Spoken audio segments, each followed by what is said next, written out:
गौतम बुद्ध ने कहा है कि इंसान को अपने अच्छे और बुरे दोनों कर्मों का फल भोगना पड़ता है। उनके अनुसार कर्म एक बीज की तरह होता है जिसे बोने पर उसका फल अवश्य मिलता है। अच्छे कर्म करने से सुख और समृद्धि मिलती है, जबकि बुरे कर्म करने से दुख और पीड़ा का सामना करना पड़ता है। गौतम बुद्ध की कई कहानियों में कर्मों के फल के बारे में बताया गया है। एक कहानी में एक राजा एक गरीब आदमी को बिना किसी कारण के बंदी बना लेता है। गरीब आदमी जेल में बहुत दुख भोगता है। बाद में राजा को अपनी गलती का एहसास होता है और वह गरीब आदमी को छोड़ देता है।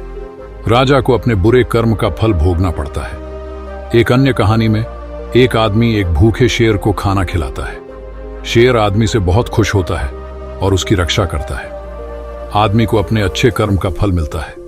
इन कहानियों से हमें यह सीख मिलती है कि हमें हमेशा अच्छे कर्म करने चाहिए और बुरे कर्मों से बचना चाहिए। हमारे कर्मों का फल हमें अवश्य मिलता है, चाहे वह इस जन्म में मिले या अगले जन्म में। गौतम बुद्ध ने यह भी कहा है कि कर्मों का फल तत्काल नहीं मिलता है। कभी कभी हमें अपने अच्छे कर्मों का फल मिलने में देर लग सकती है, लेकिन इसका मतलब यह नहीं है कि हमें अच्छे कर्म करना छोड़ देना चाहिए।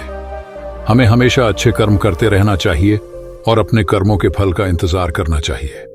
अंत में गौतम बुद्ध ने कहा कि कर्मों का फल हमारे विचारों और भावनाओं पर भी निर्भर करता है। यदि हम अच्छे विचार रखते हैं और अच्छी भावनाएं रखते हैं तो हमारे कर्मों का फल भी अच्छा होगा।